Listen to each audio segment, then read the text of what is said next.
A young man named Armin comes to a restaurant with his girlfriend. Unexpectedly, a man joins their table, delighted to see Armin. The man dials his daughter's number and tells her that he has just met her fiancé, who for some reason forgot to mention that he already has a girlfriend. Armin is forced to flee from his would-be relative. Meanwhile, another young man, Tursun, returns home where his wife Elena is waiting. He announces that he has bought a gift for their wedding anniversary. Elena rejoices, hoping that her husband has bought a car. However, it turns out to be a washing machine. Disappointed, Elena sinks back onto the couch. Suddenly, her husband notices that their shared stash of savings is missing. Elena explains that she spent the money on a dress and mentions her friend, whose husband gave her a trip to Europe for their anniversary. She then orders Tursun to take out the trash. At the same time, Armin calls Tursun. Tursun pretends in front of his wife that his friend is incredibly jealous of their purchase and asks Elena to cook something for them. However, Elena again brings up her friend's husband, who spends his time meeting friends at a cafe. Frustrated, Tursun goes to take out the trash and finds Armin hiding between the dumpsters. Armin hopes to lay low at Tursun's place, but remembering Elena, Tursun suggests they go to a cafe instead. The friends flag down a taxi, driven by a prankster named Tima. After negotiating the price, the trio drives away from the house. On the way, Armin recounts the encounter with the father of one of his girlfriends, who, unlike Armin, was planning something serious. Tursun advises his friend to settle down. He himself is married, has a mortgage for 25 years, and just bought a washing machine. However, he forgot to inform his wife that he had left the house. He calls her, praising the new washing machine, but Elena sarcastically tells him to marry the washing machine and hangs up. Tima chimes in, noting that he has a perfect relationship with his car, which he affectionately calls his Swallow. Suddenly, the car gets stuck in traffic. The guys see a pink car on the roadside and a girl trying to figure out why her car won't start. She asks for their help, but they refuse, mocking her driving skills. They continue on their way until they are stopped by a patrol. It turns out that Tima's driver's license has expired. The officer orders the car to be towed to an impound lot. The guys are left without transportation and start hailing another ride.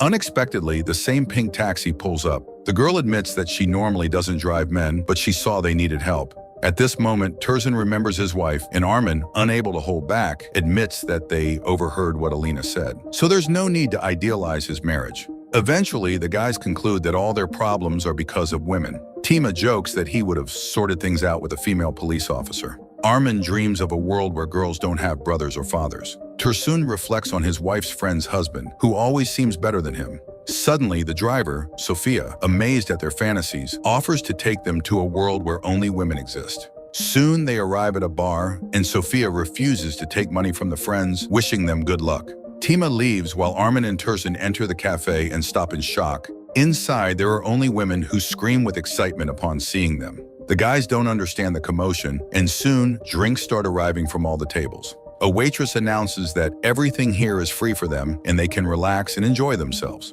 Stunned, Armin reaches for his phone and suddenly notices that all his male contacts have disappeared. Tursun causes laughter when he asks to switch the TV to a men's soccer match. The waitress explains that there are only 3 men in the world, and for a soccer game, they need at least 22 players. Remembering Sophia's words, Tursun asks about the men's bathroom. The waitress apologizes, saying they never expected men to visit the bar. The guys rush outside, shocked to realize they are in a world of women. Tima suddenly appears, telling them that even the police officers here are women. Sophia approaches them again, confused by their surprise. Didn't they want to be in a world without men? They will spend an entire day in paradise, where there are no annoying friends' husbands, brothers, fathers, or male police officers, and they themselves are now listed in the Red Book. However, they won't be able to photograph or record anything. Those are the rules. No evidence of the women's world. Sophia returns the keys to Tima's car, which turns out to be nearby. In this world, towing his car is forbidden since he is the only male taxi driver. While the friends rejoice, Tursun feels down, unsure of how Elena will react. Sophia reassures him that in their world, only a second will pass and no one will notice their absence. Armin suggests they make the most of their time, as such happiness may never come again. The guys rush to the car and drive around the city, enjoying all the attention. Tima starts planning the kind of fare he can charge here, while Tursun asks to be taken home, despite Armin's protests.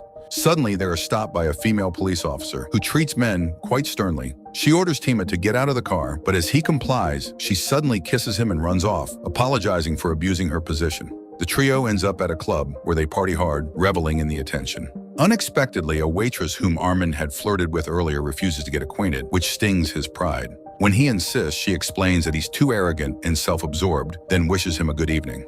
Tursun cheers up, happy that even in this world, women like her exist. The guys continue dancing and drinking until a security guard asks Tima to step outside, saying someone is waiting for him. Surprised, he goes to the door and sees Olga, the police officer. Pretending not to know her, he hides and returns to the others, reporting that the traffic cop has tracked him down. Tursun eagerly supports the idea of leaving the club, desperate to get home.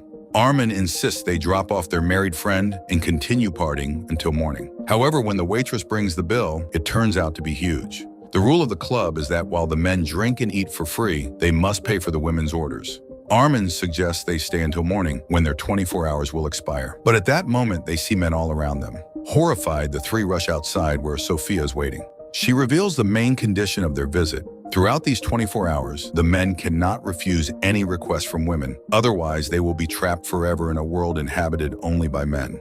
They had one chance to make a mistake, and they already used it. The guys empty their pockets, scraping together just enough cash to pay for their evening at the club. Tima then sees Olga standing by his car. She invites him for a ride around the city, and he cannot refuse. In the morning, they part ways. Meanwhile, Alina offers Tursun any breakfast he wants, saying she's ready to do anything for her lucky husband. She suggests hosting a dinner for him and Armin, knowing it will please her husband, and then calls Armin, inviting him and asking him to bring some spices.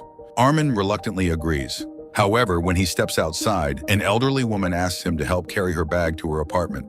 Armin has no choice but to comply. At the same time, Tima hears a radio advertisement inviting people to a fair and switches it off, since the announcer is also a woman. Suddenly, he notices the women around him begin turning into men. With horror, he realizes he must comply with every request. Meanwhile, Armin prepares tea, does laundry, and mops the floors for the elderly woman. Tursun, on the other hand, is enjoying a delicious meal prepared by Alina.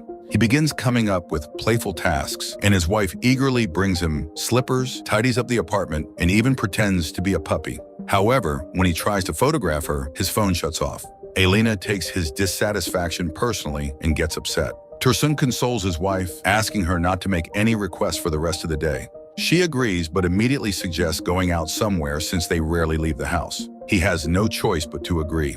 At this moment, Armin finishes mopping the floors. Seeing that the old woman has fallen asleep, he sneaks out of the apartment. Hiding in a park, he is called over by a girl, a painter, who asks him to help move her easel. To his surprise, he recognizes her as the unfriendly waitress from the bar. However, she smiles, explaining that she hated her job there, but this is her creative passion. She introduces herself as Diana. Meanwhile, Tima once again runs into Olga on the road. Following his GPS, he drives off, but Olga gives chase, demanding that he stop. Every time he stops, the female voice of the GPS urges him to keep driving. The chase continues for a while until Olga finally catches up, orders him to stop, and demands he follow her to the station. Tursun and Alina are relaxing at a cafe. Tursun immediately calculates how much he would have to pay for all the women present when an argument erupts. The couple has taken a table that was reserved in advance. Alina suggests leaving, and Tursun eagerly agrees. Meanwhile, Armin is strolling with Diana when a group of girls asks him to retrieve their kite from a tree. Climbing up, he manages to retrieve the toy, but falls. Diana takes him to a cafe. They relax, talk, and seem to fall for each other. Suddenly, Diana begins to flicker, and Armin remembers the spices. Apologizing, he runs off, promising Diana he will find her. At the same time, Olga unexpectedly takes Tima to a hotel. Armin then receives a promotional offer and is forced to go to a beauty salon where he undergoes all the treatments, including waxing. Meanwhile, Tursun takes his wife to a memorable spot in the park where they used to love spending time. He treats her to sausage rolls, just like on their first date. Tima, unable to figure out how to escape from the overly affectionate Olga, hides in a bathroom. He sets a napkin on fire, triggering the fire suppression system and forcing everyone to evacuate the building. Meanwhile, Armin calls Alina to inform her that he bought the spices, but she tells him to come another time. He is happy to have fulfilled her request and hurries back to Diana. Unfortunately, he runs into the elderly woman again, who asks him for a massage. Armin reluctantly complies. At that moment, Diana enters the apartment. She is the grandmother's granddaughter. Together, they leave the apartment, with the grandmother shouting after them not to kiss. Meanwhile, Tima tries to hide from Olga in an elevator. However, during the fire, it locks, and he gets caught again. At Armin's request, Diana paints her own portrait, though she doesn't understand why, since they could just take a photo. Armin cannot tell her the truth and simply says they may not see each other again. Hurt, Diana becomes upset, especially when Armin refuses to kiss her because of the grandmother's request. Sarcastically, she suggests he jump off the roof. Armin stands on the edge and asks her to stop him, but Diana remains silent. Suddenly, a little girl from below screams and begs him not to jump, saying she has already learned her homework, which mentions there are only 3 men in the world. Armin gladly complies and explains to Diana that this is part of the rules of the game. However, she only hears the word game, feels insulted, and leaves. Armin takes the unfinished portrait with him. The guys meet up and discuss their day when Sophia arrives. She explains that only those who were in her car can return to their world. Suddenly, Armin hijacks Sophia's taxi and speeds off to find Diana, determined to take her instead of Sophia. The problem is, he doesn't know where she lives. They arrive at the grandmother's house and she leads them to Diana's place. However, Diana refuses to open the door. The grandmother shouts up to her window, praising Armin, but Diana insists that it was all just a game. Armin pleads for her to believe him, but she refuses to leave. The guys return to Sophia, who refuses to take them home and plans to leave alone. Armin apologizes, explaining his reasons, even offering to stay in this world forever. Sophia remains unmoved. Only when the guys fully repent does she agree to take them back.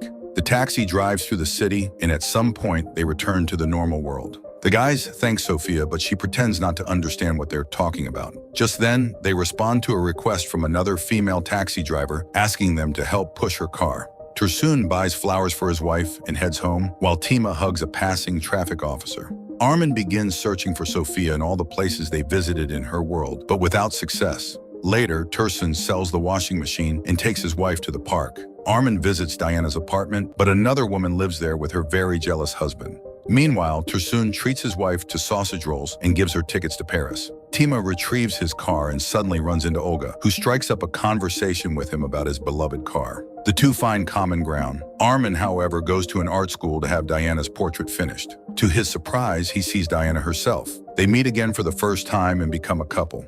During the credits, Tima takes Olga to a hotel, but this time he is wearing a police uniform, determined to tweak a few of her memories. The film's positives include stunning views of Astana and many beautiful women on screen, though, unfortunately, the humor falls flat.